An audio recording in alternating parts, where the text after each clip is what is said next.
देवी खड्गमाला। आज उसका हम दूसरा पार्ट समझेंगे। पहले पार्ट के अंदर थोड़ी प्रस्तावना दी थी विषय के बारे में। ये जो हमारा शरीर है और प्रकृति है, इसके अंदर पंच तत्व कार्य करते हैं, पंच महाभूत। और यही पंच महाभूतों का खेल वो माया का है।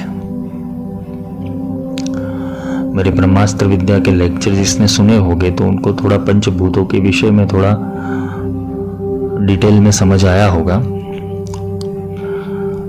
ये एक साम्य रस है। साम्य रस इसलिए है कि हम जिसको समझना चाहते हैं वो हमारे भीतर ही है, कहीं बाहर नहीं है। परंतु भीतर उतरने हेतु खुद की आत्मा के प्रति, खुद के स्वरूप के प्रति जाने हेतु हमें साधना करनी पड़ती है। साधना का अर्थ ये नहीं है कि तुमने माला पकड़ ली या तो कोई तर्पण विधि पकड़ ली, कोई न्यास पकड़ लिया, कोई मंत्र स्तोत्र वगैरह पकड़ लिया। साधना का अर्थ है एक साध्य, एक स्थिति को प्राप्त करना और वो स्थिति के अंदर आने वाली जो भी बाधाएं हैं उसको दूर करना। हमारे जीवन के अंदर जब हम साधना पथ में चलते हैं तो बहुत सारी बाधाएं आती हैं। पहले तो माया से लड़ना पड़ता है, जो बाहरी है, जो बाहर की वस्तु है उनसे द्वंद्व करना पड़ता है। क्योंकि जब साधना के अंदर और खास करके जब श्री चक्र के अंदर तुम उतरना चाहते हो तो तुम्हारे पास एक ऐसी चैतन्य शक्ति होनी, या तो गुरु का आशीर्वाद या तो भगवती का कृपा प्रसाद होना जरूरी है कि जिससे तुम सारे माया के आवरणों को काट सको।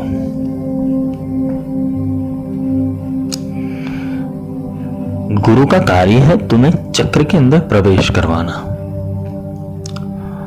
और भगवती का जो अनंत स्वरूप है, जो सूक्ष्माति सूक्ष्म भी है और अनंत का भी अनंत है, उसके विस्तार में ले जाना। क्योंकि ये अनंत शक्तियों की जागृति करने हेतु पहले तो साध्य को समझना पड़ेगा कि हम प्रार्थना किसकी कर रहे हैं, या हमें चाहिए क्या। हमारे भीतर जो विकार पड़े हैं ज्यादातर हमको दिखता नहीं है। कभी कभार क्या होता है कि हम त्रिगुण प्रधान हैं और यही त्रिगुण किसी ना किसी रूप से अहंकारवश हमारे अंदर झलकता ही है। सत्व वाले को सत्व का अभिमान होगा, रजस वाले को रजस का और तमस वाले को तमोगुण का अभिमान होगा। और अहंकार किसी भी परिस्थिति के अंदर साधना में प्रवेश नहीं करने देता। तुमने कुछ मंत्र स्तोत्र कंठस्थ क्या कर लिए, कुछ अनुष्ठान संपन्न क्या कर लिए, कुछ शक्ति को शास्त्रों से पढ़ लिया और अपने आप को 30 मार्का समझ लगे। परंतु ये विषय भीतर की यात्रा का है। क्योंकि श्री चक्र एक ऐसी फिगर है, एक ऐसे डायमेंशन से ये बना हुआ है कि जिसके अंदर ब्रह्मांड के सारे रहस्य स्थित हैं, ब्रह्मांड की सारी शक्तियां स्थित है। बस हमें बिंदु तक पहुंचना है। बिंदु अगर समझे तो उसे महात्रिपुर सुंदरी भी कहते हैं, कामेश्वरी और कामेश्वर का मिलन स्थान भी कहते हैं, उसे ब्रह्म विद्या भी कहते हैं। और उसको अगर देखने जाए आध्यात्मिक परिभाषा के अंदर गुप्त स्वरूप का स्थान है, निज स्वरूप का। जब भूपूर के अंदर साधक का प्रवेश होता है तब तक वो सिद्धियों के साथ खेलता रहता है। कुछ शक्तियों के साथ उसे बोलते हैं ना कि उसका आदान प्रदान रहता है। वो शक्ति की कुछ परिभाषा समझ पाएगा। वो कभी कभार अपने संकल्पों को फलीभूत भी कर पाएगा। पर साधना यहां तक सीमित नहीं है। साधना का लक्ष्य भूपूर नहीं है, साधना का लक्ष्य बिंदु है।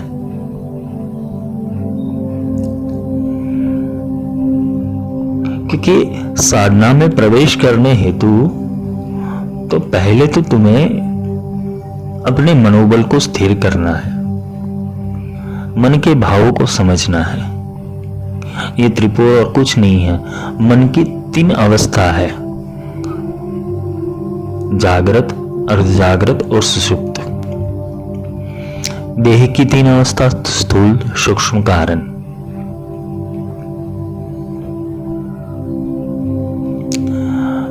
और जो मन, चित्त और अहंकार, जिसे अंतःकरण कहते हैं, इसके भेद को पार करना है। और इसके भेद को पार करते करते मन की अवस्था, अंतःकरण की अवस्था, चित्त की अवस्था, बुद्धि की अवस्था, शरीर के 5 तन्मात्राओं की उसकी अवस्था समझनी होती है। शब्द, स्पर्श, रूप, रस, गंध। क्योंकि यहां जो शक्तियां जो स्थित है, या तो साधक जिस शक्तियों के अंदर प्रवेश करना चाहता है, एक मैरीगो राउंड जैसा है। अगर साधक को ऊपर चढ़ना नहीं आया, या तो कोई सिद्ध गुरु नहीं मिला, तो वो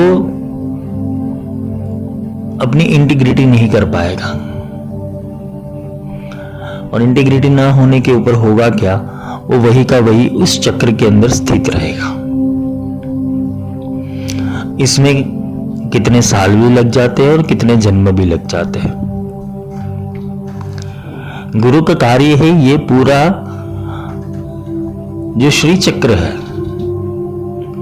वो श्री चक्र के भीतर जितनी भी शक्तियां है, वो साधक को देकर उसको बिंदु तक ले जाने की। क्योंकि शक्तियां मिलने के ऊपर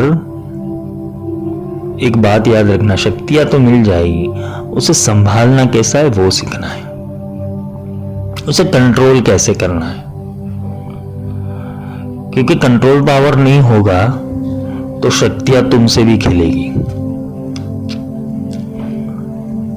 एक दृष्टा भाव या एक साक्षी भाव तुम्हारे भीतर प्रकट नहीं हुआ तो तुम, या तो शक्ति तुम्हें वहन करेगी, या तो फिर शक्ति तुमसे खेलेगी।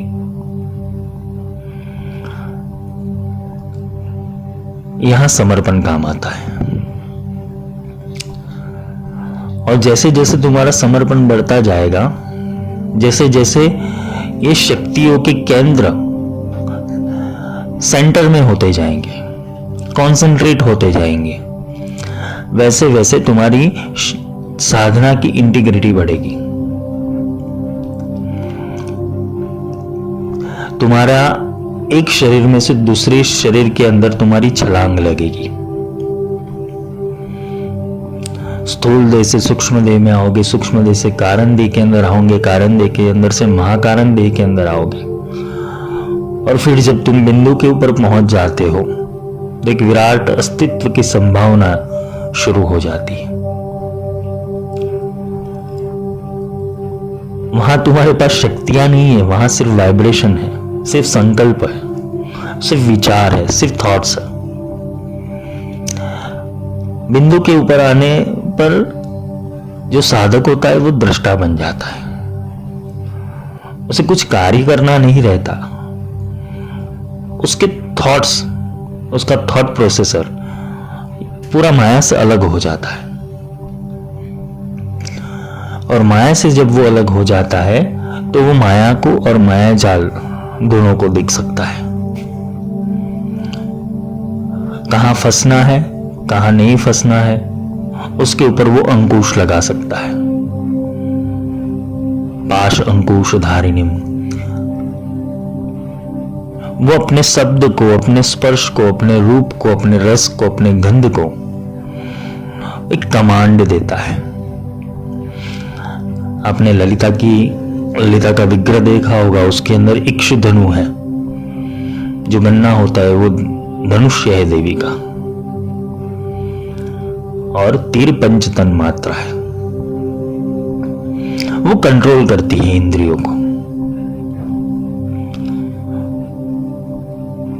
साधक जब सिद्ध विद्या के अंदर प्रवेश करता है और गुरु के मुख से इस श्री विद्या का ज्ञान लेता है, तब अपने आप उसकी आसक्ति, इंद्रियों की आसक्ति ऊपर की ओर चली जाती है। उपेंद्राणी, ऊपर की ओर, ऊपर की इंद्रियों की ओर। वो जो शब्द स्पर्श रूप रस गंध है वो स्थूल में नहीं देखता, अब सूक्ष्म में आ जाता है। जब सूक्ष्म पार होता है तो वो कारण में देखने लगता है। कारण में क्या देखता है, किस कारण से ये सारी चीजें उत्पन्न हुई, उसे मन नॉलेज मिलने लगता है। इसे ज्ञानमय विज्ञानमय कोश भी कहते हैं। अन्नमय कोश से तुम बाहर निकलते हो। अन्नमय कोश वो माया है, स्थूल है। स्थूल में परा का प्रवेश करवाना और स्थूल को वापस परा में स्थित करना, यही श्री चक्र का प्रयोग है। तुम्हारा शरीर भाव अगर हट जाता है, तुम्हारा इंद्रियों का भाव हट जाता है और तुम्हारा कंसंट्रेशन सिर्फ और सिर्फ वो देवी तत्व के ऊपर रहता है, तब जाके ये खड्गमाला तुम्हारे लिए कार्य करती है। एक होता है तुम खुद रथ चलाओ और दूसरा होता है कृष्ण को सारथी बना लो, परमात्मा को सारथी बना लो, देवी को सारथी बना लो। या तो तुम साधना करो या उसको करने दो। यही बात हमें समझनी है कि साधना कौन सी सच्ची, तुम कर रहे हो वो या वो करवा रही है वो। यहां पर इंसान फंस जाता है। और यहां पर फंसता कैसे, रिचुअल्स के अंदर 108 बार पाठ कर देगा, 1000 बार पाठ कर देगा। भगवती भी दे बोलेगी मेरे को जाना नहीं और ये पाठ करने बैठा हुआ है। बस खड्गमाला करने से क्या सारे द्वंद्व खत्म हो जाएंगे, सारी समस्या खत्म हो जाएगी। बस वो नित्य दिन खड्गमाला लेके बैठ जाता है। ओम नमस्त्रिपुर सुंदरी हृदय देवी, शिरो देवी, शिखा देवी, कवच देवी, नेत्र देवी, अस्त्र देवी। उसका कंटिन्यूस फ्लो रहता है। मन बोलता है, वाणी बोलती है, वाचा बोलती है, जिह्वा बोलती है। उसका मस्तिष्क कार्य कर रहा है, उसकी इंद्रिया कार्य कर रही है, लेकिन उसका अंतःकरण किसी एक चीज के ऊपर रुका हुआ है, जिसे कहते हैं कि मेरा कार्य हो।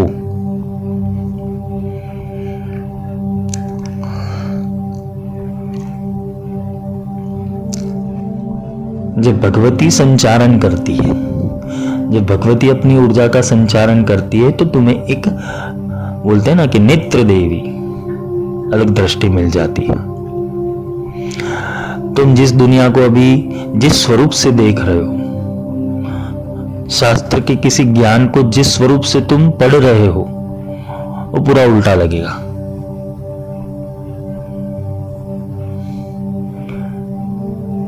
लिखा लिखी की है नहीं, देखा देखी की बात। ये समझने का विषय नहीं है, अनुभूत करने का विषय है, अनुभूति करने का विषय है। और अनुभूति तभी जाके प्रकट होगी जब तुम अपने थॉट प्रोसेसर को विराम दोगे। हमारा क्या होता है, कोई भी विषय को पढ़ना होता है तो हम किसके पास जाते हैं? यूट्यूब के पास, गूगल के पास। हम गुरु के पास नहीं जाते, हम किसके पास जाते हैं? यूट्यूब और गूगल के पास। अभी तो वही गुरु बन गए हैं। और तीसरा गुरु आता है जिसे पीडीएफ कहते हैं।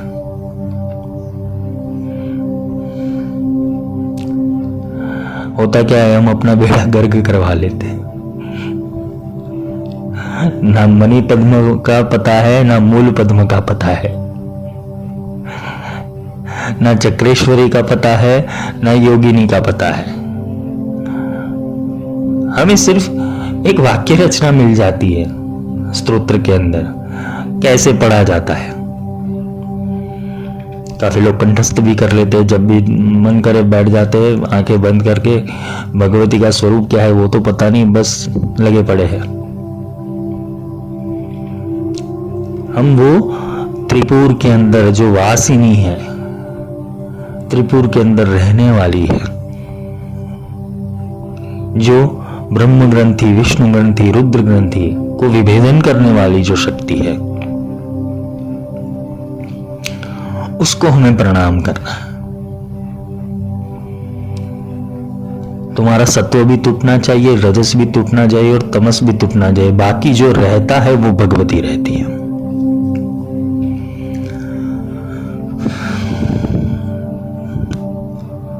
अनुभव मिल जाने के ऊपर सारे शास्त्र विफल हो जाते हैं।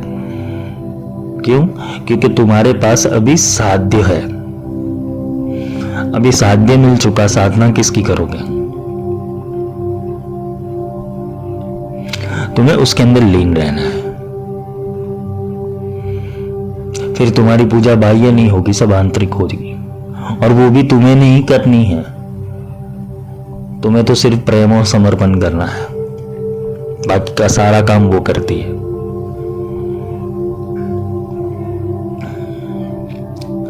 हाँ, ये चक्र को पार करने हेतु तुम्हें साधना के कुछ वर्ष या तो गुरु के पास कुछ वर्ष रहकर ये होता कैसे वो सीखना जरूरी है।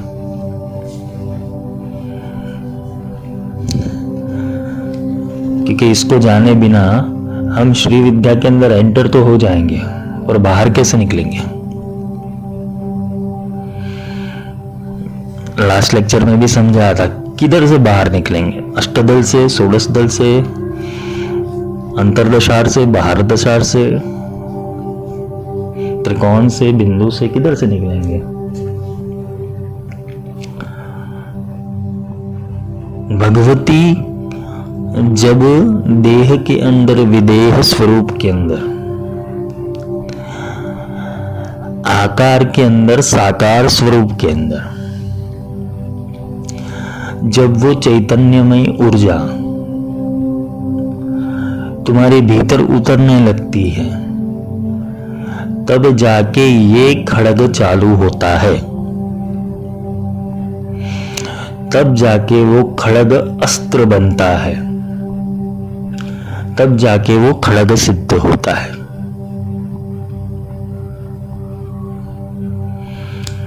वो अथर्व सूत्र, वो प्राण सूत्र, वो चेतना सूत्र तुम्हारे भीतर उतरकर सारे विकार अपने आप समाप्त करेगा।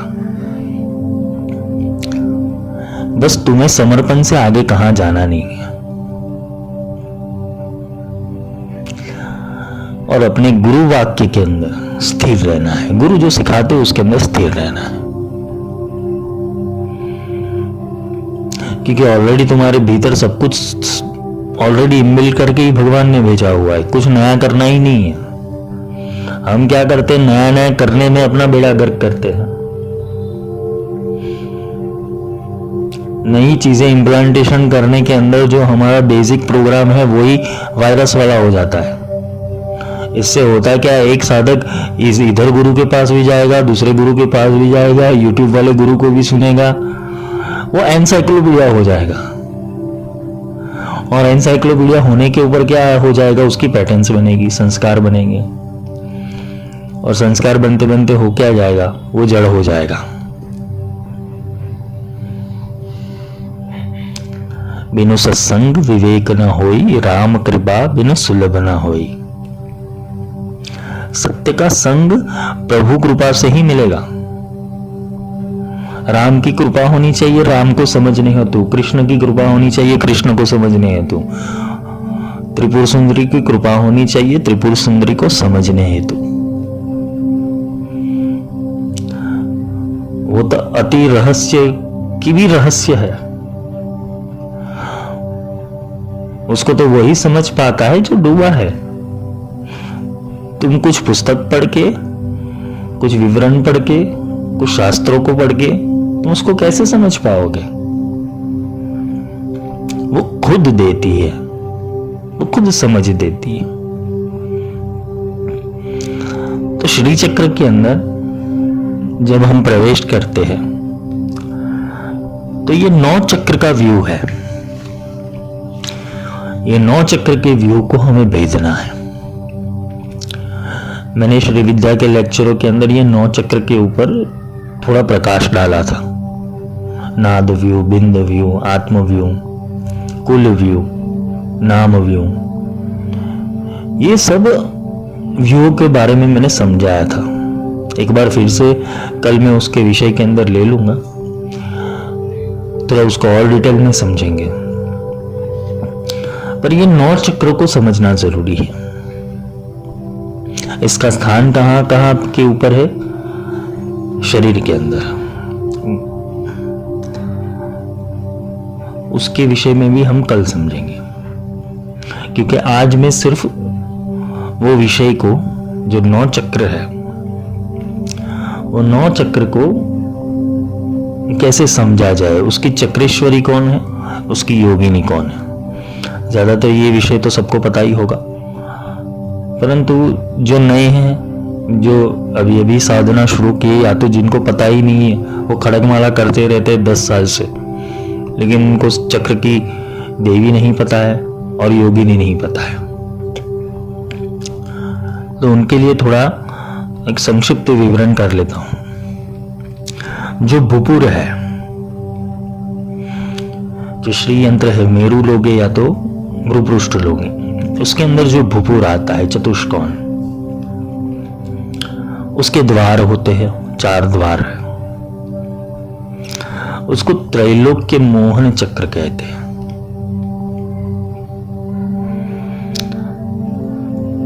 वो उसकी जो योगिनी है,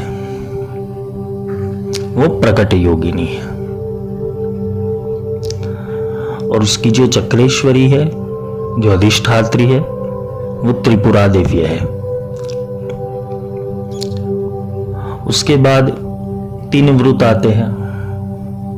इसको 3 काल भी कहते हैं, त्रिकाल भी कहते हैं, उसे सत्व, रज और तमस भी कहते हैं, जागृत, अर्ध जागृत, सुषुप्त भी कहते हैं।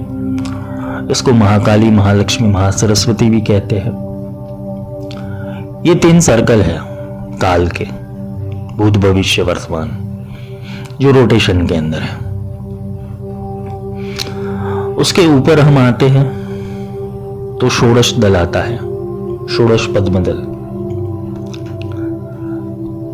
इसको सर्वशाप परिपूरक चक्र कहते हैं।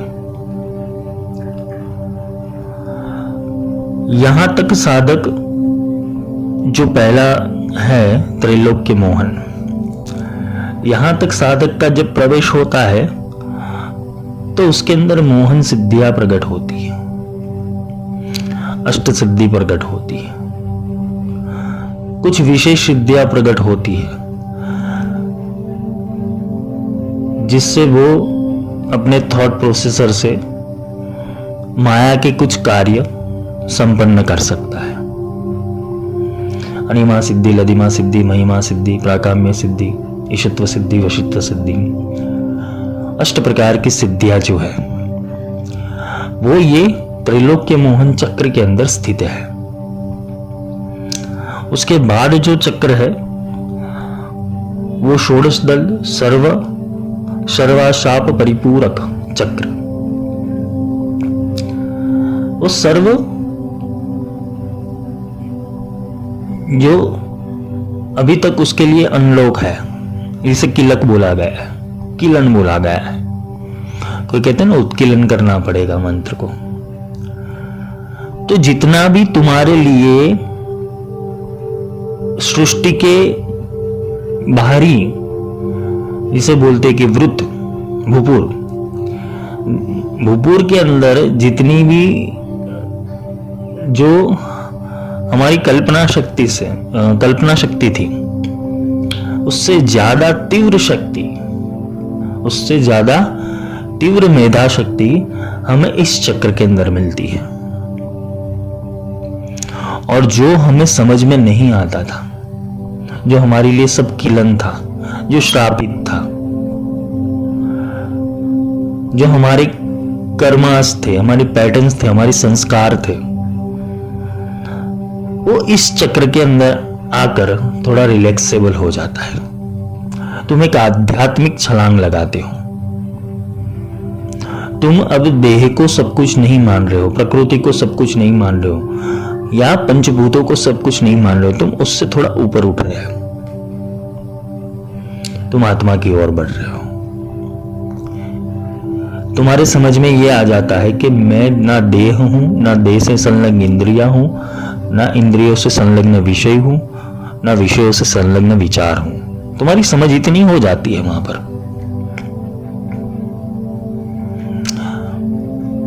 तुम जब उसके ऊपर के चक्र के अंदर आते हो, सर्वशाप परिपूरक चक्र स्वामिनी, तो जो भी हमारी पैटर्न्स है वो बदली जाती है। किससे? गुरु वाक्य से और अथर्व शक्ति से। तुम जिस दृष्टि से दुनिया को देख रहे थे, वो दृष्टि बदली जाती है। यहां से अंतर्याग शुरू होता है थोड़ा। जो पहली योगिनी है वो प्रकट योगिनी है। कई लोग के मोहन चक्र स्वा, वो प्रकट योगिनी है।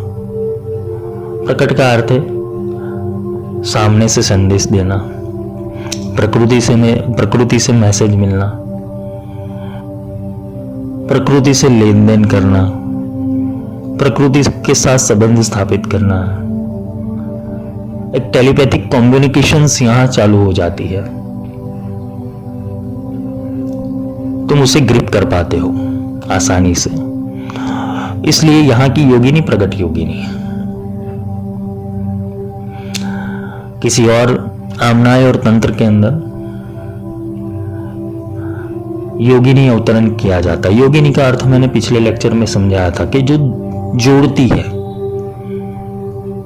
जो जुड़ाती है, जो तार को सेट करती है, जो कम्युनिकेशन बनाती है, जो तुम्हारा योग बढ़ाती है। क्योंकि योगिनी नहीं होगी तो तुम कौन सा ज्ञान पढ़ रहे हो, कौन सा ज्ञान समझ रहे हो, वही तुम्हें पता नहीं हो गया।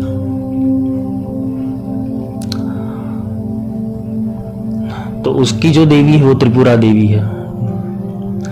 अब ये सर्वशाप परिपूरक चक्र है, इसकी योगिनी गुप्त है। अभी सारा खेल अंदर से चालू होगा, गुप्त है। इसकी जो चक्रेश्वरी है वो त्रिपुरेशी है, त्रिपुरेश्वरी। ये सब त्रिपुर सुंदरी के ही नाम है। त्रिपुर सुंदरी की ही एक चक्रेश्वरी है, एक अंग है उनका।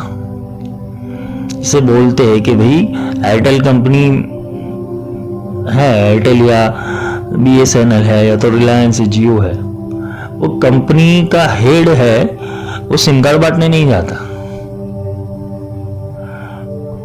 वो सिम कार्ड बांटने नहीं जाता। सिम कार्ड तो वो जो मैनेजर लोग होते हैं उनके नीचे की चैनल होती है, उनके नीचे की चैनल होती है, टीम मैनेजर होता है, फिर कोई सेल्स मैनेजर रखता है, फिर सेल्स बॉय रखते हैं। ऐसे करके करते करते पूरा मैनेजमेंट सिस्टम चलता है।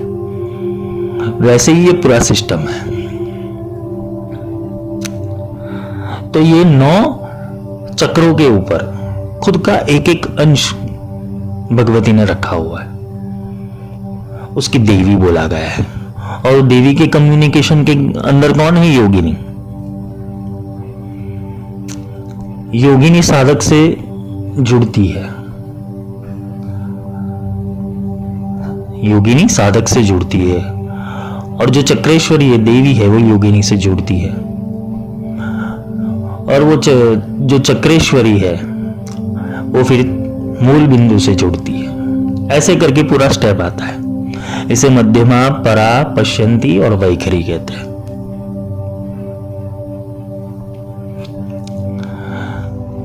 इसे ही वाणी का प्रकट होना कहते हैं। इसे ही गणपति अथर्वशीर्ष में बोला है, त्वं चत्वारि वाक् पदानि, त्वं गुणत्रयातीत, त्वं देहत्रयातीत, त्वं कालत्रयातीत, तो मूल आधार स्थितोषि, मूल आधार के ऊपर है वो। सब जो शक्तियां है वो मूल केंद्र से जुड़ी हुई है।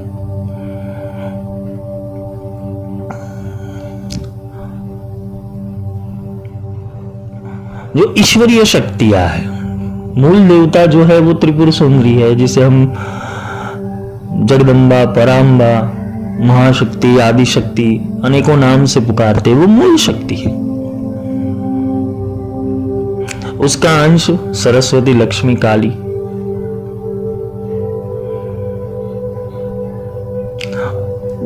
उनका ही अंश कौन है? दश महाविद्या।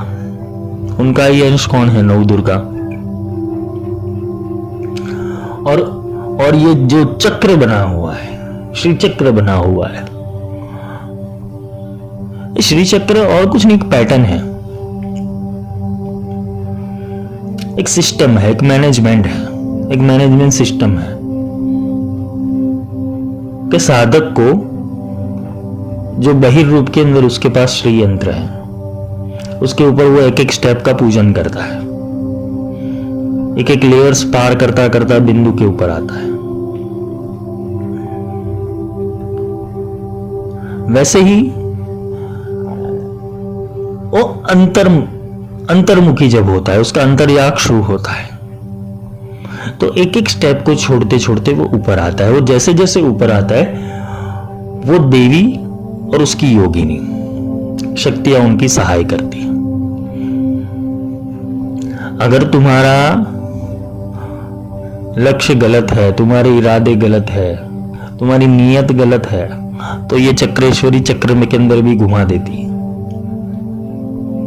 इसलिए काफी लोग श्री विद्या साधना करते फिर बौखला जाते हैं, उनके घर में तकलीफें शुरू हो जाती हैं, फ्रस्ट्रेटेड रहते हैं, जीवन में कुछ समझ में नहीं आता कि क्या करना चाहिए, क्यों कार्य सिद्ध नहीं होते, साधना तो करते हैं पर वो दर्शन क्यों नहीं होते, वो फीलिंग क्यों नहीं आती। उसका कार्य ये है कि जब तुमने ये साधना ग्रहण की थी तब तुम्हारे भीतर कौन सा भाव चल रहा था, और जब तुम साधना कर रहे हो तब तुम्हारा कौन सा भाव चल रहा है। और जिस गुरु से दीक्षा ली है उसने दीक्षा के समय कौन सा भाव किया हुआ है तुम्हारे ऊपर। ये सब ऊर्जा का प्लांटेशन होता है, क्योंकि जो गुरु है वो तो बहुत बड़ा पद है। वहां से जब एनर्जी फ्लोट होती है, एनर्जी जब चलती है, तो एक स्तर के ऊपर आकर अगर वो शुद्ध नहीं हुई तो तुम्हारे अंतःकरण के अंदर भी ऐसे ही वाइब्रेशन जाएंगे, और वही वाइब्रेशन से तुम्हारी साधना होती है। कभी कभार तुम तो सही हो लेकिन गुरु गलत हो, तो अगर गुरु सही है तुम गलत हुए, तो दोनों का साम्य रूप होना जरूरी है। ये गुरु क्या करता है, एक एक पॉइंट के ऊपर तुम्हें बोलते हैं ना ताड़ित करता है, क्योंकि तुम्हें शुद्ध करना है। तुम शुद्ध हो जाओगे तभी जाके ये शुद्ध शक्ति खड़गमाला मंत्र से चलेगा तुमसे।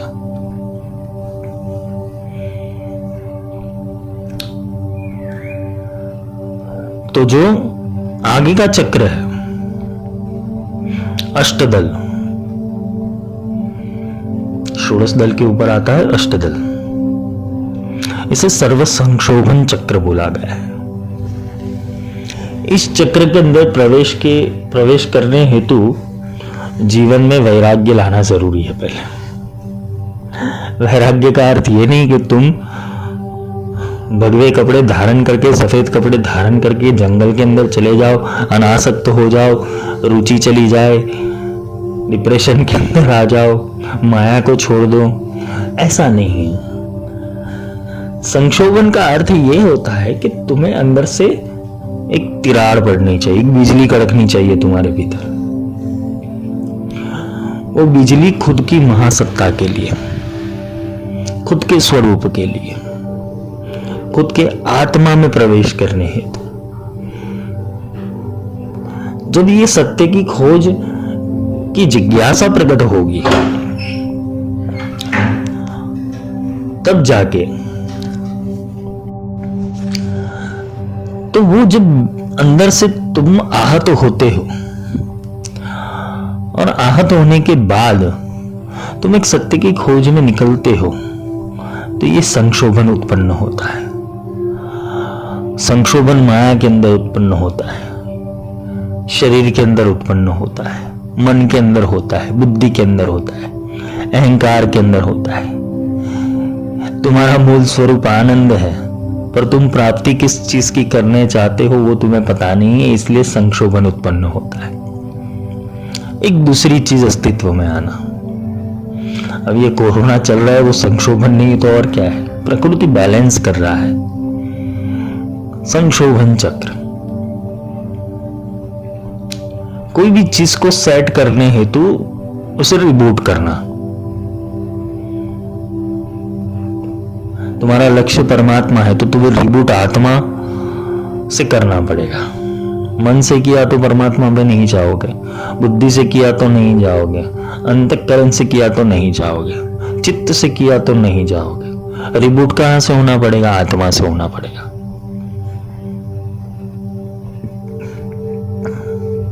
ये सर्व संक्षोभन चक्र है। इसके अंदर जब प्रवेश होता है साधक का, तो थोड़ी उथल पाथल होती है।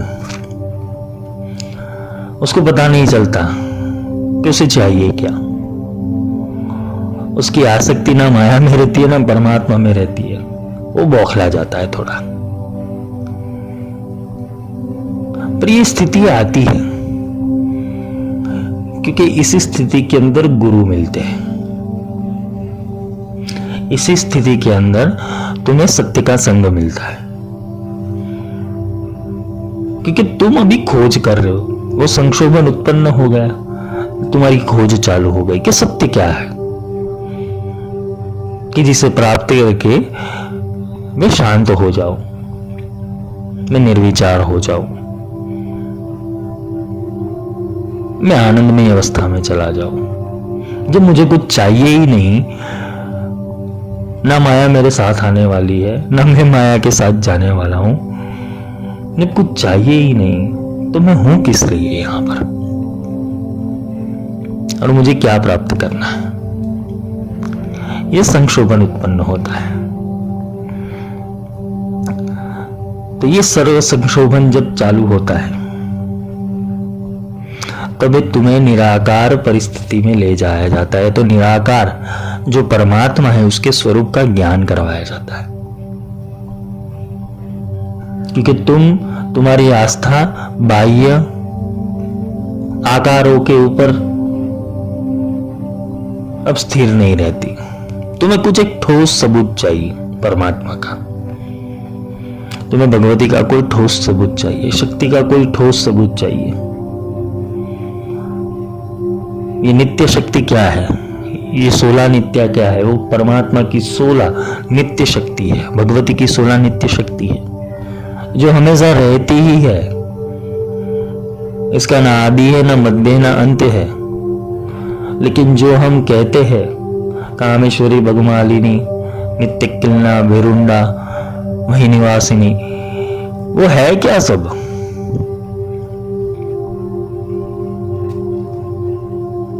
ये 16 परमात्मा की नित्य शक्ति है भगवती की, और ये नित्य शक्ति हमेशा साधक के हित में कार्य करती है। लेकिन ये तभी जाके कार्य करती है जब साधक पहले तो अपने आप को समझ ले, क्योंकि यहां से जो चक्र चालू होता है वो निराकार और गुण, यहां से सूक्ष्म और कारण जगत चालू होता है।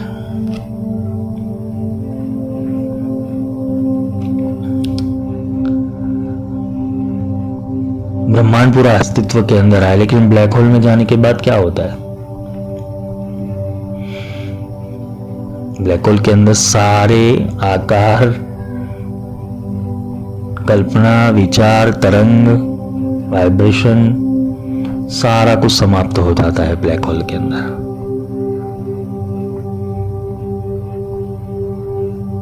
नीरव शांति रहती है वहां पर। तो वहां पर ये जो चक्र है अष्टदल, वहां पर आते आते परमात्मा भगवती के कामेश्वर और कामेश्वरी, ये दोनों शक्तियां एक ही है, अभिन्न ही है। अर्धनारीश्वर तत्व में अगर हम समझने जाए तो एक चैतन्य है और एक शक्ति है, और दोनों जब इकट्ठा होते तो उसे चैतन्य शक्ति कहा जाता है। एक ज्ञान है और एक शक्ति है, एक बोध है और एक उसका पावर है। एक वाणी है तो एक शब्द है। बस समझना यही है कि कैसे समझा जाए उसे। इसलिए सबके पास, सब चक्रों के पास उसकी अधिष्ठात्री और योगिनी रहती है, तो योगिनी समझाती है। तो अष्टदल है, उसे सर्व संक्षोभन चक्र कहते हैं। और यहां जो योगिनी है वो गुप्ततर योगिनी है, गुप्त से भी गुप्त, गुप्ततर योगिनी। वहां जो भगवती का स्पंदन है वो एकदम 0 वॉट के ऊपर आता है। 0 वॉट यानी जो हमारे घर के अंदर बिजली आती है उसका 0 वॉट देखो कितना सूक्ष्म है, लेकिन जब वो साधक के भीतर आती है तो प्रचंड वेग से आती है।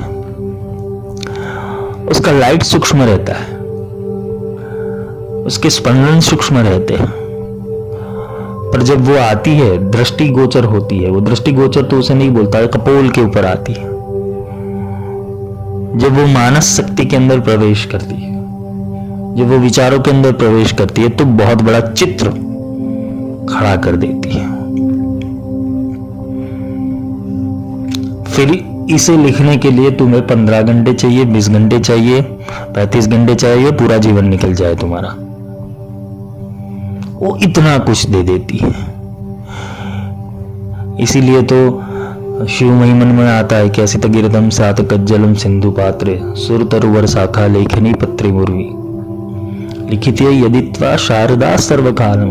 अगर सरस्वती भी ये गुणों को लिखना चाहे सर्वकालम, तब भी वो गुणों का पार नहीं है। वो निर्गुण निराकार की अनेक कलाओं का विस्तरण यहां से होता है। उसकी जो योगिनी है गुप्ततर योगिनी, अति गुप्त, गुप्त गुप्ततर। और उसकी जो चक्रेश्वरी है वो त्रिपुर सुंदरी है। यहां अधिष्ठात्री खुद ही चक्रेश्वरी के रूप के अंदर है। जो चौथा चक्र है, जो 14 त्रिकोण वाला चक्र, इसे सर्व सौभाग्यदायक चक्र भी कहते हैं। इस चक्र के ऊपर आने पर सर्व प्रकार के सौभाग्य इंसान को मिल जाते हैं। सर्व सौभाग्य, सौभाग्य का अर्थ है सौभाग्य, सौभाग्य। ये जन्म सार्थक हो जाता है। कितने लोग नहीं कहते कि मेरे भाग्य खुल गए। वो भाग्य तब जाके खुलते जब तुम्हें आत्मज्ञान मिलना शुरू हो जाता है, तुम्हारे ऊपर से बोझ हट जाता है। कौन सा बोझ? जिस अस्तित्व की खोज लगा रहे हो तो वो तुम्हारे भीतर ही है, वो बोझ उतर जाता है। और सबसे बड़ा सौभाग्य ही एक गुरु का मिलना, भगवती का मिलना, भगवती के स्वरूप का ज्ञान मिलना, सबसे बड़ा सौभाग्य तो यही है। सब मिल जाता है, भाग्य में जो नहीं लिखा है वो भी मिल जाता है।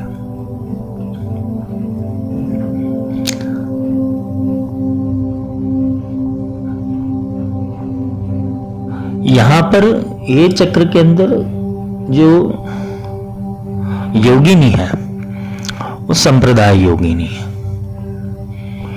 जो ऊपर के 3 चक्र है उनकी पूजा कोई भी कर सकता है, या तो कोई भी गुरु के बिना, परंपरा के बिना कोई भी चल सकता है, या उनकी पूजा समझ सकता है। लेकिन इसके ऊपर जाने हेतु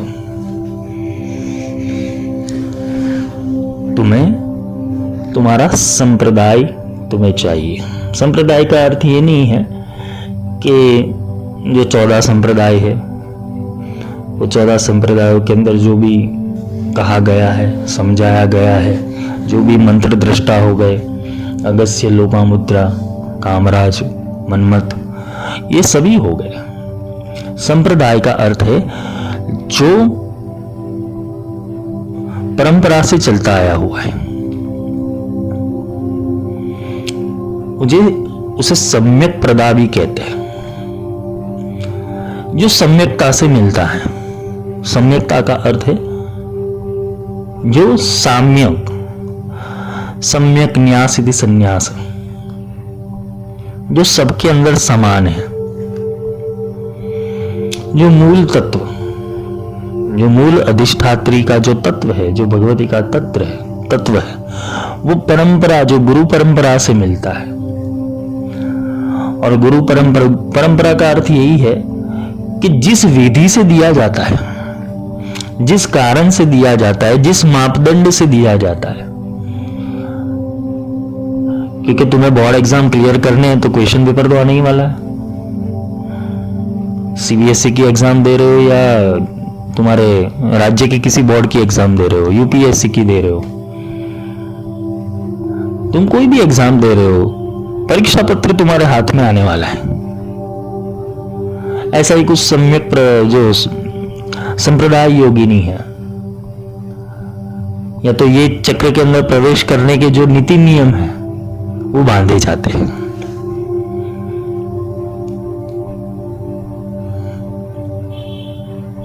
वो एक स्तर के ऊपर लाया जाता है साधक को, उसको तैयार किया जाता है। उसकी मानसिक चेतनाओं को पहले, उसका जो विकार है वो काट के उसकी मानसिक चेतनाओं को स्थिर किया जाता है। उसका मनोबल परखा जाता है कि ये टिकने वाला है या भागने वाला है। क्योंकि इसके ऊपर, जब इसके ऊपर के चक्रों में जाएंगे तो जो रोज फाइट होने वाली है मन से, अगर मन स्थिर नहीं हुआ तो वो इंसान परेशान हो जाएगा।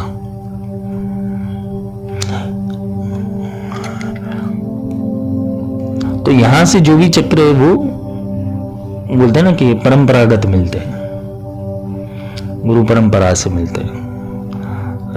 इसके चक्र की साधना करना वो गुरु परंपरा मार्ग से मिलती है। तुम ऐसे ही नहीं कर सकते। तुम्हारे पास वो मंत्र गुरु उपदेशित होना जरूरी है। गुरु उपदेशित यानी कि गुरु वो मंत्र को बोलते हैं ना कि मुख से ऐसे ही नहीं दे देते कि भाई तुम एम क्लीम सोह कर दो, सोम क्लीम एम कर दो, कई रिम हसकल रिम सकल रिम कर दो। ऐसे उपदेश नहीं होते वहां पर। उपदेश का अर्थ है कि यहां पर गुप्त ज्ञान दिया जाता है।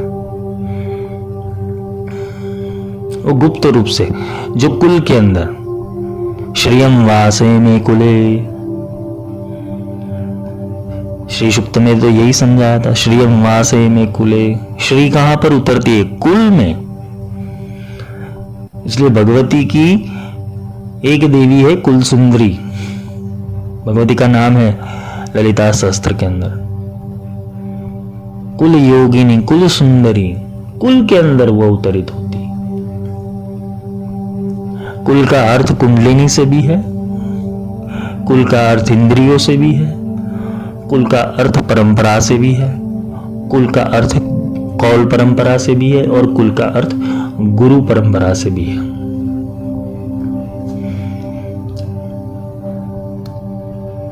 यहां की चक्रेश्वरी कौन है? त्रिपुरवासिनी।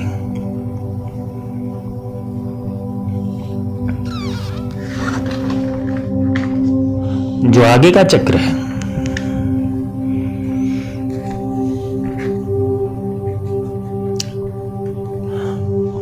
जो आगे का चक्र है वो बहिर्दशार है। बाहर के 10 त्रिकोण, फिर आता है अंदर के 10 त्रिकोण। ये जो चक्र है उसको कैसे समझा जाए?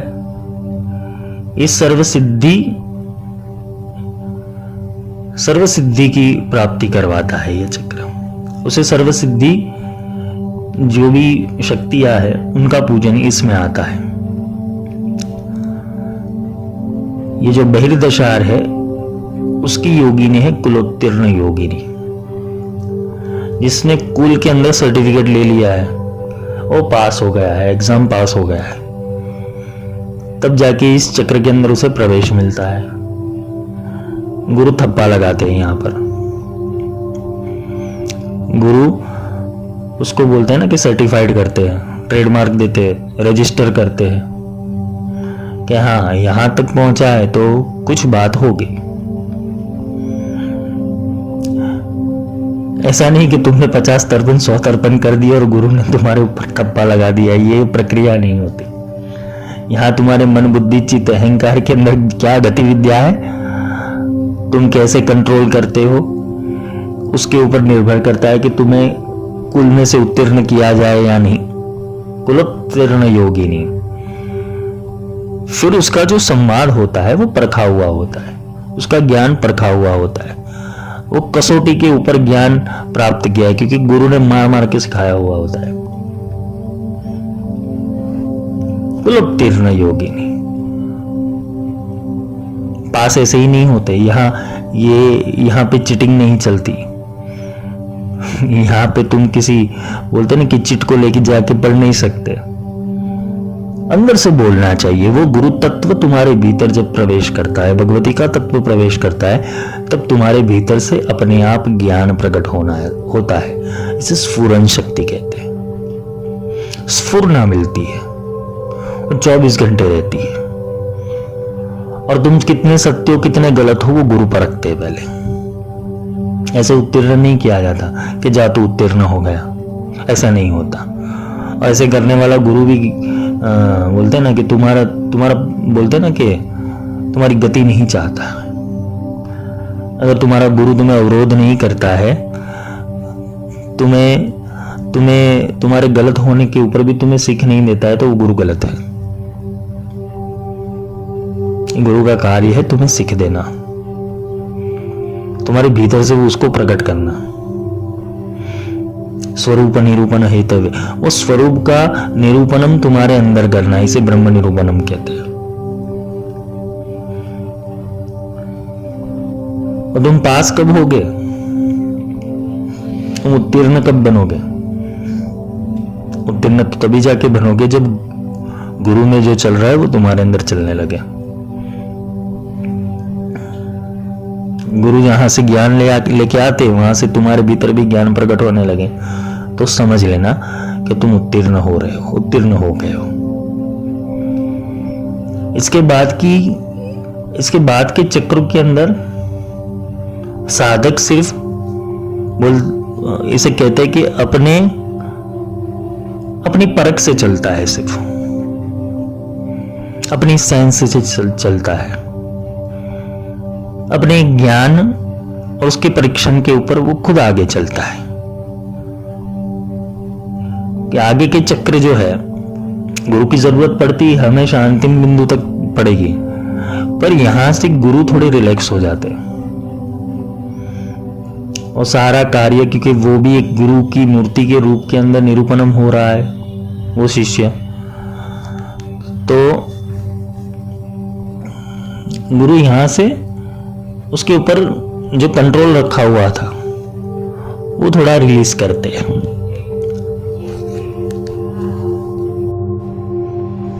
और इस चक्र की जो बहिर्दशार है, उस चक्र की चक्रेश्वरी रे त्रिपुरा देवी, त्रिपुराश्री। फिर आता है अंतरदशार, अंतर के 10 त्रिकोण।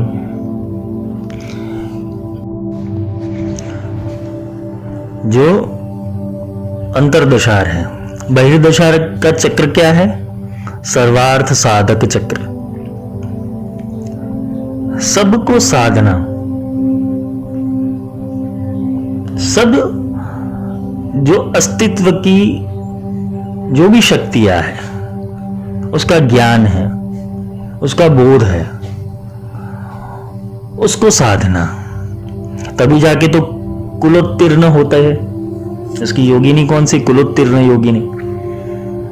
सब समझोगे तभी तो किसी में मास्टर बनोगे, तभी तो किसी विषय के अंदर तुम्हारा महारत हासिल होगा। एक धनुर्धारी को सारे अस्त्र चलाना जरूरी है, सारे अस्त्र विद्या सीखनी जरूरी है। उसे अग्नि मंत्र से अग्नि अस्त्र, वायु मंत्र से वायु अस्त्र, नागपाश अस्त्र, ब्रह्मास्त्र, ये सब की विद्या उसको आनी जरूरी है, तभी जाके वो उत्तीर्ण होता है। तो यहां पर सहायक कौन है? कुलोत्तीर्ण योगी, उसे सहाय करती है सर्व ज्ञान को उपलब्ध करवाने हेतु। फिर जाते हैं अंतरदशार के अंदर।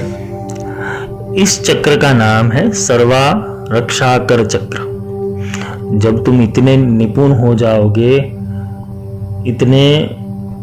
इतने ज्ञानी बन जाओगे, तो तुम्हारी रक्षा भी आवश्यक है। तुम्हारे पास आसपास बॉडीगार्ड भी होने जरूरी है, ऐसा कवच होना जरूरी है। कवच देवी, कवच होना जरूरी है, सर्व प्रकार की रक्षा, आदि दैविक, आदि भौतिक, आध्यात्मिक, त्रिविध ताप पाप सबसे वो रक्षा करती है।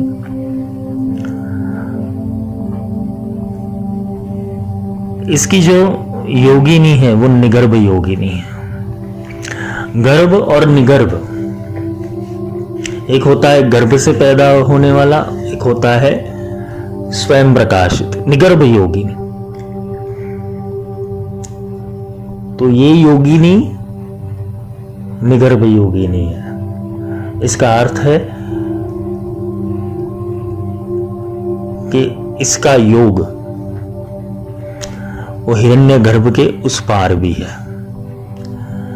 अगर साधक इस चक्र के अंदर प्रवेश करता है तो हिरण्यगर्भ के अस्तित्व तक वो पहुंच जाता है, और उसके अस्तित्व से पहले क्या था वो भी वो समझ सकता है, क्योंकि वहां से तार तो निगर्भ योगिनी ही ज्वाइन कर सकती है। ये स्तर मैंने, ये जो साधना के स्तर है उसके विषय के अंदर बहुत से लेक्चरों में मैंने बताया हुआ है, पर यहां विषय श्री चक्र का है, इसलिए श्री चक्र के स्वरूप में ये तुम्हें समझा रहा हूं। निगर्भ योगी, यहां पर कोई वाणी उतरती है, इसे परावाणी कहते हैं। पश्यंती पर देवता, जब ये वाणी उतरती है तो वो ही समझ पाता है जो कुलोत्तीर्ण हुआ है। समझ आई बात? कुलोत्तीर्ण हुआ है, जिसने गुरु से, बोलते हैं ना कि ये थप्पा लिया हुआ है, सर्टिफाइड हो गया है वो, तभी जाके वो इस चक्र को समझ पाएगा। क्योंकि गुरु जिस अवस्था के अंदर, जिस योग के अंदर वो ज्ञान देते थे, वो योग वो साधक को समझ में आने लगेगा, और वो समझने के ऊपर तुम्हें गर्भ के उस पार क्या है, अगर देखो तो ये पूरा जो पृथ्वी है या तो 9 ग्रहों का जो मंडल है, ये मंदाकिनी है, ये आकाशगंगा है। इसके ऊपर जाओगे तो सब गर्भ में ही दिखेगा। पृथ्वी तो एक बिंदु है वहां पर। निगर्भ योगी, प्रकट और अप्रकट महासत्ता। प्रकट का अर्थ है यहां पर जो दिखता है शब्द स्पर्श रूप रस गंध के रूप में, और एक होता है अप्रकट महासत्ता जो कुछ सेंस के ऊपर आता है, जो तुम अपनी ध्यानेंद्रियों के द्वारा, तुम्हारे प्रज्ञान ब्रह्म के द्वारा तुम उसे समझ पाते हो। वो टेलीपैथिक सेंस उसी को ही समझ में आएगी जो इसके अंदर कुलोत्तीर्ण हुआ है। वो आगे के चक्र को पास करके, आगे के चक्र के अंदर सर्टिफाइड होके यहां पर आया हुआ है, अंतरदशार के अंदर। जो अब तक बाहर था वो अंदर आया और अंदर से ऊपर जा रहा है, त्रिकोण बन रहा है। बाहर से अंदर, अंदर से ऊपर, ऊपर से वापस बाहर, ये त्रिकोण हुआ। शिष्य, गुरु और शक्ति, त्रिकोण हुआ। तो ये श्री चक्र का संचार ऐसे नहीं होगा। ये एक एक स्टेप के ऊपर जो भी उसकी सिद्धियां है वो तुम्हें मिली कि नहीं, वो तुम्हें कौन बताएगा। तुम रोज चक्र पूजा करते हो, नाम सपर्या करते हो, नाम पारायण करते हो, 9 चक्र आवरण पूजा करते हो, लेकिन एक एक चक्र के ऊपर, एक एक बिंदु के ऊपर, एक एक त्रिकोण के अंदर कौन कौन सी सिद्धियां, कौन कौन सी शक्तियां रखी हुई है, और शक्तियों का मतलब क्या होता है वही नहीं पता है, तो तुम उत्तीर्ण कैसे होगे। तुम तो एक रिचुअल्स कर रहे हो।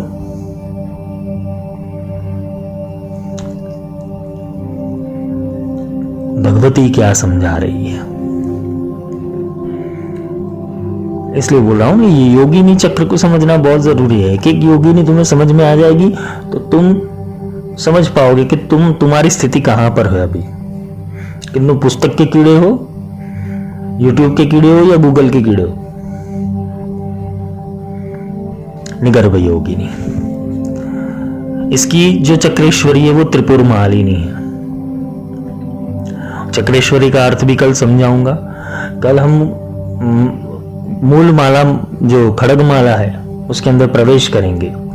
ये चक्रों के विषय में इसलिए समझा रहा हूं कि तुम्हें थोड़ा बेसिक नॉलेज होना चाहिए श्री यंत्र के अंदर।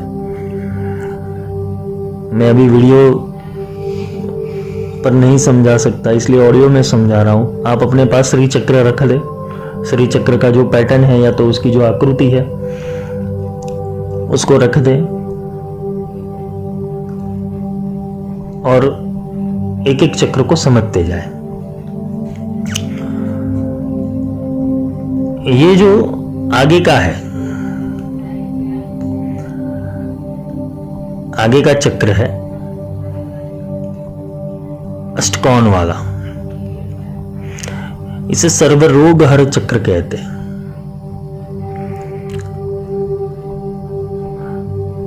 इसकी जो योगिनी है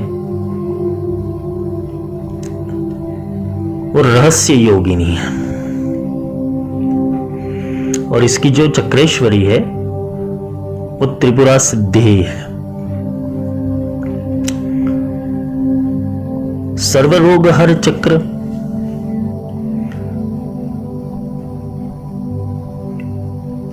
कौन सा रोग? सबसे पहला रोग तो क्या कहेंगे लोग, क्योंकि ये चक्र के अंदर आने पर तुम बाहर के लोगों की सुनना बंद कर देते हो। तुम अंदर में इतने मस्त होने लगते हो, अंदर में इतने आनंद में होने लगते हो, तुम्हारा अंतर्याग इतना जोरों शोरों से चल रहा होता है, तुम बाहर की अवस्था ही भूल जाते हो। तुम कंटिन्यूस वो फ्लो के अंदर रहते हो। यहां पर तुम रिसर्चर बन जाते हो, रिसर्च करने वाले। सर्वरोग हर चक्र, रोग है तो दवाइयां भी मिलेगी, दवाइयां भी, उसका बोलते हैं ना कि दवाइयों का भी प्रयोग होगा। उसका भी आविष्कार होगा। रोग कितने प्रकार के हैं, दैविक, भौतिक, आध्यात्मिक, ये रोग तो है ही, साथ में बहुत सारे मानसिक रोग होते हैं, बहुत सारी पीड़ा है, बहुत सारे द्वंद्व है।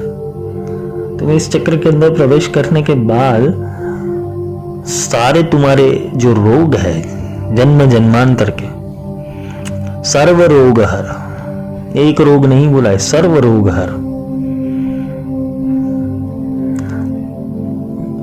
अगर मैं त्रिपुर सुंदरी की बात कर रहा हूं तो 3 डायमेंशन में ही बात करूंगा, 3 काल के अंदर ही बात करूंगा, 3 तत्वों के बारे में ही बात करूंगा, क्योंकि हर एक चक्र के ऊपर 3-3 बार बात करना वो थोड़ा लंबा हो जाएगा।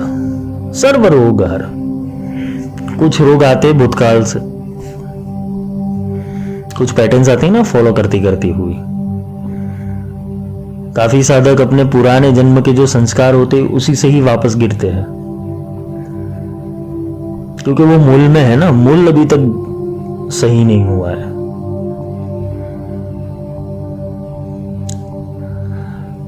तो काफी बार एक अवस्था, देवता की अवस्था प्राप्त करने के बाद भी वो नीचे गिर जाता है,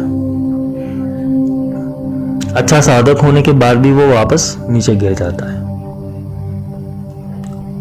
पर ये चक्र के ऊपर आने पर सर्व रोग हर चक्र, सारे रोग समाप्त हो जाते हैं, उसे अस्तित्व का बोध हो जाता है।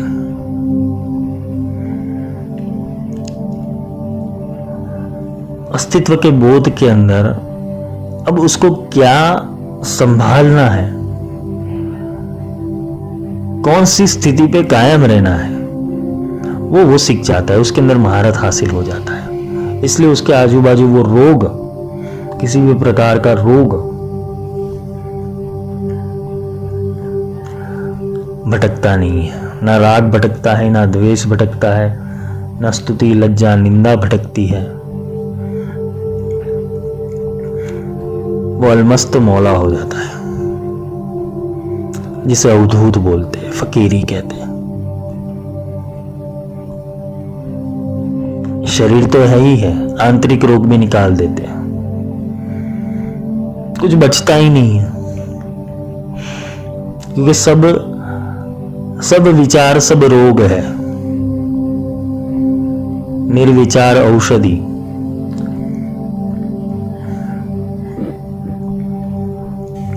अति रहस्य योगिनी। इसकी योगिनी कौन है? रहस्य योगिनी है। उसको कौन समझा रहा है वो किसी को समझ में नहीं आता। रहस्य योगिनी। तुम किसी अवधूत गुरु के पास जाओगे, अवधूत के पास जाओगे, तुम अपनी पीड़ा कहोगे, अपनी प्रॉब्लम कहोगे, वो बोलेगा, वो हंसेगा। तुम सोचोगे हम हमारी प्रॉब्लम कहने आ रहे, ये हंस रहे, ये हो क्या रहा है, हमारी परेशानी समझते नहीं है, कैसे गुरु है, कैसे संत बन गए। पर वो रहस्य योगिनी उसको बुरी मंडलों में ले जाती है। उसका शरीर के अंदर सिर्फ एक बोलते हैं ना कि प्राण सूत्र जीवित रहता है, वो तुम्हें देख के हंसता रहता है, क्योंकि वहां पर वो दृष्टा की आंख भी खुल जाती है। रहस्य योगी, तो सारे रहस्यों का पता चल जाता है यहाँ पर, सारे रहस्यों का, कोई भी रहस्य बाकी नहीं रहता। चाहे ब्रह्मांड की उत्पत्ति हो, काल चक्र हो, माया चक्र हो, यहां पर टाइम बैंड खत्म हो जाता है। ये सबसे बड़ा रोग यही है, काल।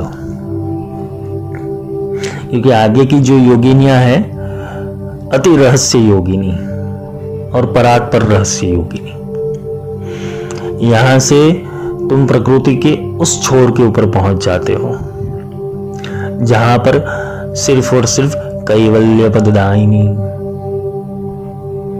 कैवल्य स्वरूप रह जाता है, बिंदु रह जाता है।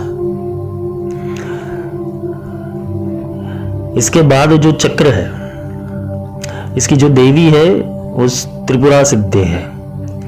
इसके बाद जो है वो त्रिकोण आता है, त्रिकोणांतर दीपिका, त्रिकोण प्रकट होना चाहिए। कौन सा त्रिकोण? त्रिकोण की साइकिल तुम्हारे अंदर चलनी चालू हो जानी चाहिए, क्योंकि यहां पर तो एक आविष्कार हो चुका। इस चक्र के ऊपर आने से तुम्हारा इतना तो अभ्यास हो चुका है कि भगवती क्या कहती है, गुरु क्या कहता है और अंतरात्मा में क्या चल रहा है, ये तीनों का लय चालू हो जाता है। वो त्रिकोण अस्तित्व में आ जाता है। फिर तुम ही भगवती हो, तुम ही गुरु हो।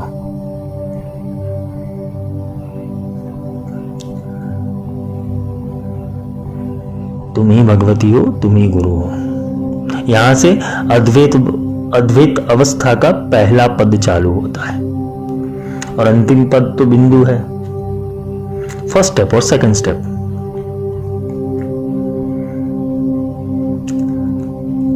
इसकी जो योगिनी है वो अति रहस्य योगिनी है, और यहां की जो चक्रेश्वरी वो त्रिपुरांबा है, और ये चक्र का नाम है सर्वसिद्धि प्रद चक्र।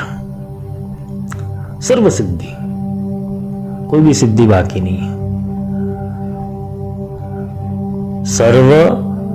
सर्वार्थ साधक, सब साधना और सब सिद्ध हो जाना, इसमें अंतर है।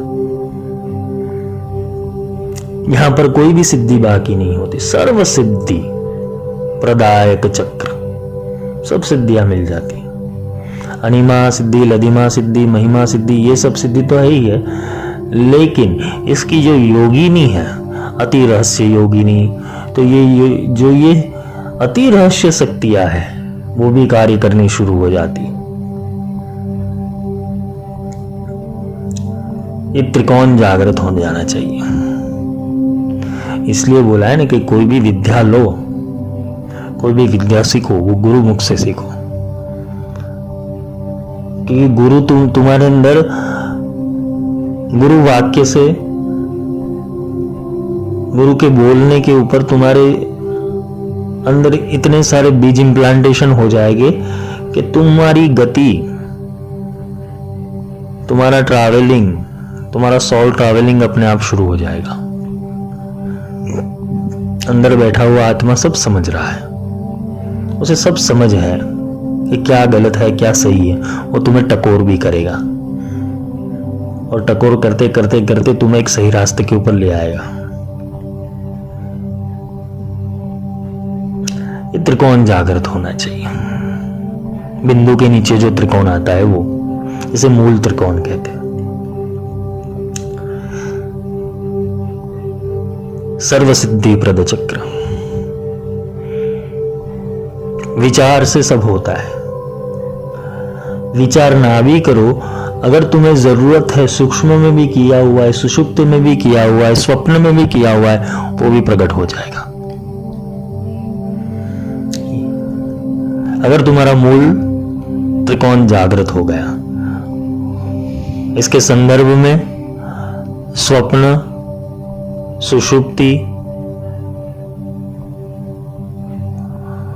अर्ध जागृत, जागृत और सुषुप्ति, ये तीनों ही अवस्था में तुम जागृत ही रहोगे। ये त्रिकोण के अंदर भी तुम जागृत रहोगे। यहां से तुम्हारा कोई अधोपतन नहीं कर सकता, क्योंकि तुम्हें वो रहस्य योगिनी, अति रहस्य योगिनी तुम्हें सपोर्ट करेगी। तुम एक खोज के अंदर डूबे ही रहोगे, डूबे ही रहोगे। और जब अंतिम चरण आ जाता है, कौन सा? बिंदु, उसे सर्वानंदमयी चक्र कहते हैं। यहां ऊपर आने के बाद सब माया, सब जंजाल, सब शक्तियां, सब योगिनियां, सब सिद्धियां, सारे तत्व और निहित तत्व शांत हो जाते हैं। तुम एक आनंद की अवस्था के अंदर चले जाते हो। और आनंद की अवस्था क्यों होती है? क्योंकि तुम्हें परात्पर रहस्य योगिनी तुम्हें ज्ञान दे रही है। परात्पर रहस्य से ही रहस्य आया, अति रहस्य आया, अति रहस्य से ही रहस्य आया, रहस्य से ही निगर्भ निकला, निगर्भ का ज्ञान लेके ही कुलोत्तीर्ण होके तुम्हारे ऐसे बीज होगे तो ही किसी संप्रदाय के अंदर तुम प्रवेश करोगे। इस संप्रदाय में प्रवेश करने के बाद वो गुप्ततर योगिनियां तुम्हारे अंदर ज्ञान डालती रहेगी, और गुप्ततर योगिनियां जैसे जैसे ज्ञान डालेगी वैसे वो एक स्वरूप लेके गुप्त योगिनी बन जाएगी, और वो गुप्त योगिनी जैसे जैसे एक स्वरूप लेगी वो प्रकट अस्तित्व के अंदर आ जाएगी। सृष्टि क्रम और संहार क्रम, ये दोनों क्रम से हमें सीखना है। नीचे से ऊपर तो चले गए, लेकिन ऊपर से नीचे कैसे आए वो भी समझना जरूरी है। ये सर्वानंदमयी चक्र है, यहां से तुम भूपुर में आ गए हो और वापस भूपुर से तुम्हें सर्वानंदमय चक्र के अंदर जाना है। त्रैलोक्य मोहन से सर्व आनंद में जाना है, और सर्व आनंद से त्रैलोक्य मोहन के अंदर, यही चक्र पूजा है।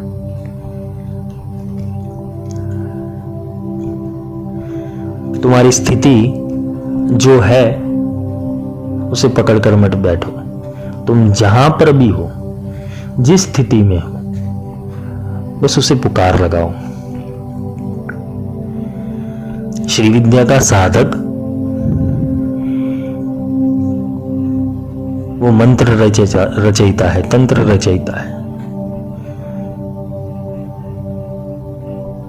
वो स्वयं सिद्ध है, पर उसे अपनी परंपरा का, अपने इष्ट का, इष्ट के संलग्न शक्तियों का,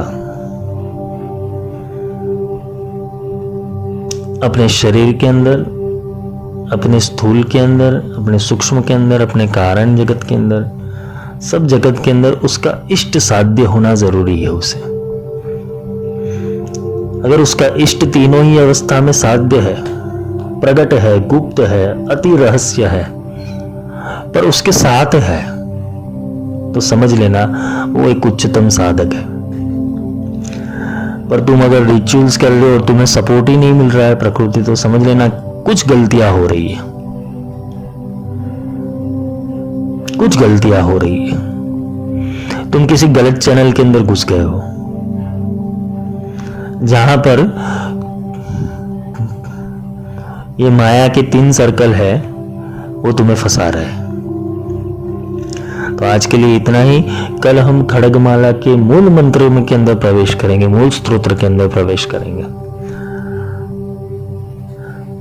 भगवती खड्ग चलाती है, भगवती अस्त्र चलाती है, तो कैसे चलाती है वो कल से सीखेंगे, क्योंकि ये बहुत आह्लादक विषय है। क्योंकि मुझे जब वो समझाती है कुछ, तो मैं लिख नहीं पाता हूं, वो कंटिन्यूस फ्लो रहता है। और फ्लो रहने के ऊपर क्या होता है, कभी कभी एक चैप्टर में से दूसरे चैप्टर में, दूसरे चैप्टर में से तीसरे चैप्टर में, क्योंकि वो कनेक्टिविटी होती है।